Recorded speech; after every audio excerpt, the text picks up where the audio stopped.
And I stand by every single price that is on the board that I use. Every single one. We are in touch with reality. I don't know whether he is. The presentations outlined both our critique of the budget, our proposals for what we think the budget ought to contain, which included, as you know, a significant additional amount of expenditure to cover and provide greater support for the Jamaican people who are vulnerable at this time and have been for a long time now, and also for businesses that are struggling, so that the economy can recover more rapidly and get us out of this deep recession that we're now in and start to generate the kind of output and revenues that can put Jamaica back on the path towards reducing our public debt. The borrowing capacity of the government is therefore its ability to service loans is improving as a result of interest rates being low right around the world and in Jamaica. So 1% additional debt in the GDP, debt to GDP ratio is not a huge risk. We are coming from a place where we were at 147% of GDP. We have brought it down. Last government brought it down to about 115%. It went further down since then to 94 now because of the shrinking of the economy, not the borrowing of money, but the shrinking of the economy. It is now roughly 110%. If we had to borrow to fund an additional 1% of GDP and spent it in the way that we have identified, with investing in the people, helping businesses, and also building out the tech infrastructure so that we can modernize the economy and in the post-pandemic world, it will generate more rapid recovery, more revenues to the government, and the ability to service the borrowings better. By any stretch of the imagination, based on that basic basket of food items, Jamaicans are worse off now than they were 5 years ago. And yes, I look forward to the Consumer Affairs Commission presenting their price list, because I also have my price list as well.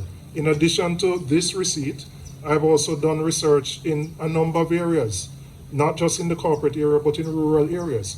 And I stand by every single price that is on the board that I use. Every single one. We are in touch with reality. I don't know whether he is. The quintiles that would benefit the most are the lower quintiles, the lowest 20% or perhaps lowest 40% would benefit the most. These, generally speaking, are the communities that generate most of the gang violence.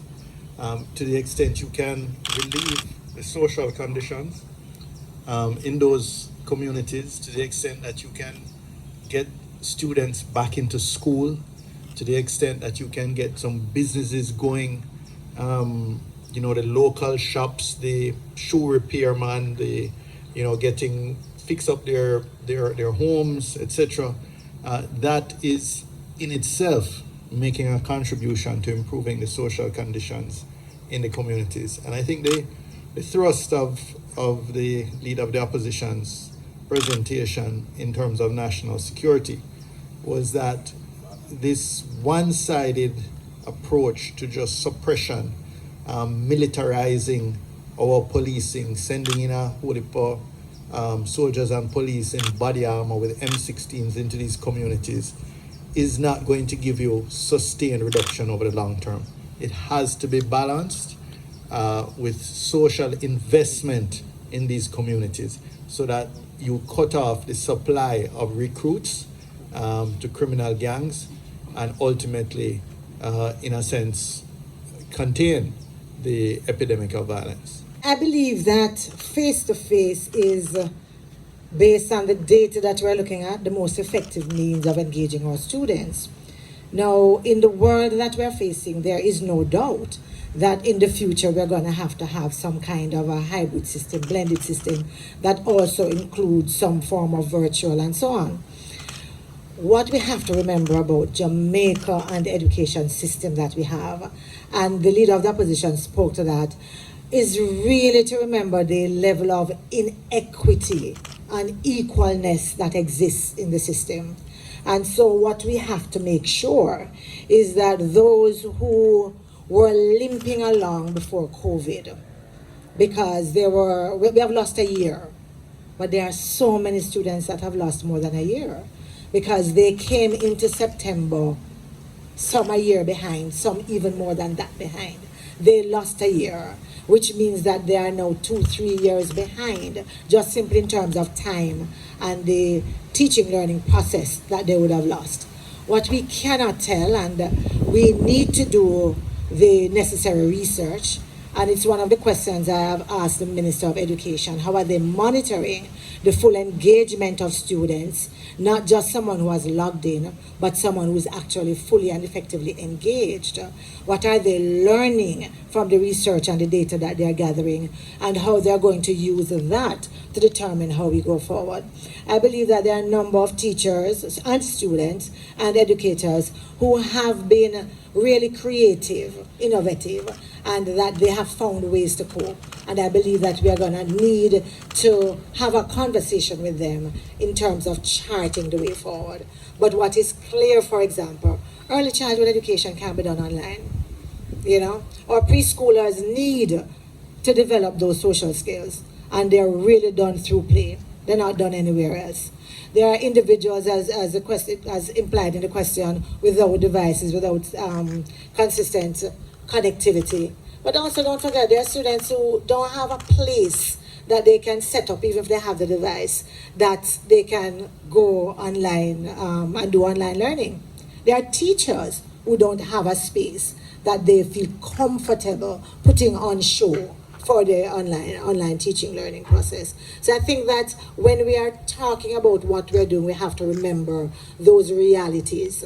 The truth is, for years we have been talking about really making sure that all our children are learning. I think it is about time we did something that showed that we really mean what we say. I do support an extension to the school year, but I think it is extremely important to bear in mind that the ministry can't make these decisions unilaterally.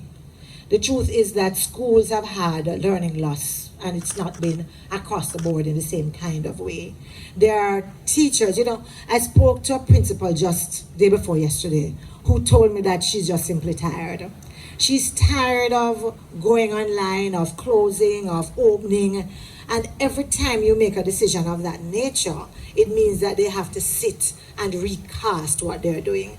And every time you change it, it deflates the energy, the passion, and what persons are doing. She also said to me, MP, the parents tired too, because they're not used to having the children home as long as they have. It's been difficult. As the leader of opposition says, far too many of them are romping out there on the road, and that is those who are doing a good thing, because there are others who are involved in other activities that are not as innocuous as romping. And so I believe that these are the things that we have to look at.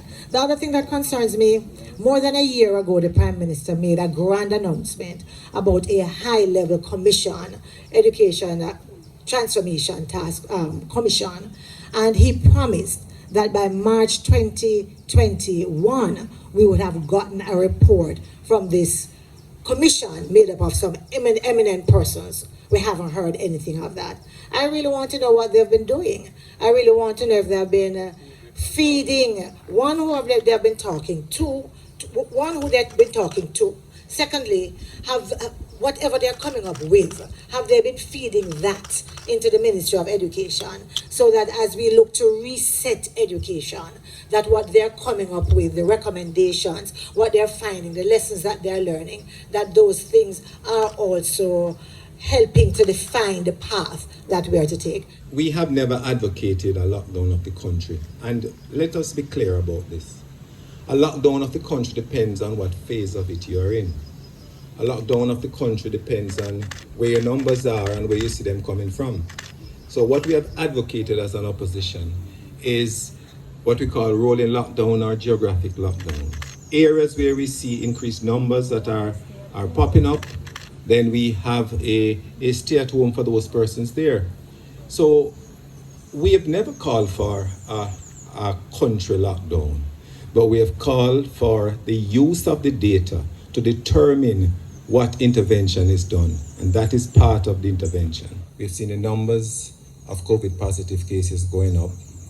And we see more recently, and cause for serious concern, the shortage of oxygen in the hospitals because of this crisis in the health sector and the pandemic of COVID.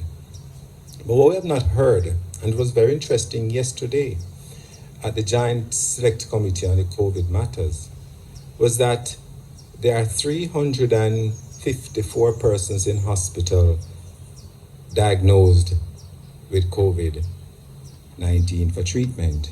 But there are over 700 persons occupying beds in hospital, a combination of those who are diagnosed positive and those who are presumed to be positive before they are diagnosed.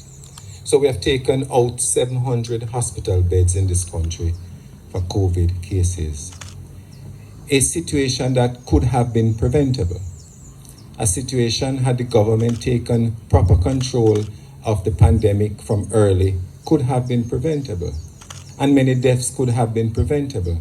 And the shortage of oxygen that we're having now could have been preventable.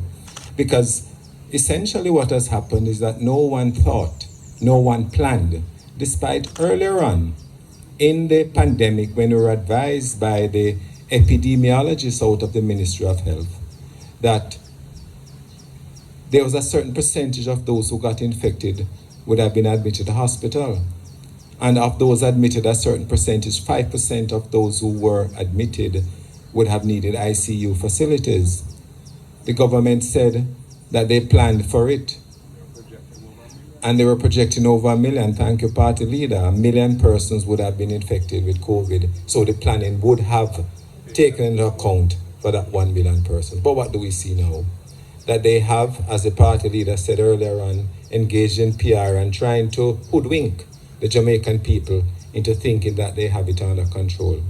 The debacle of the cases where we saw in terms of the vaccination of people and those who got vaccines that were never ever part of the priority group that was intended by the ministry, albeit we have challenged with that grouping that they have. We have seen other people who have come into the system and gotten vaccines. So we are concerned that the health sector, as in other areas of the economy, is really in a serious crisis.